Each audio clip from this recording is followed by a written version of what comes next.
नुवाच ऊतमूनमदशाकम्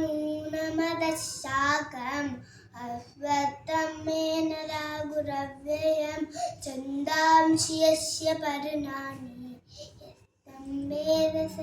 वेदवित् अधशोकं प्रसुता शाखाः गुणप्रवित्त विषयप्रबालाः अस्य मूलान्यानुसङ्कटानि कर्मानुबन्धिनि मनुष्यलोके न रूपमस्ते गलतोऽतलभ्यते न चोच्यताय सम्प्रदस्काः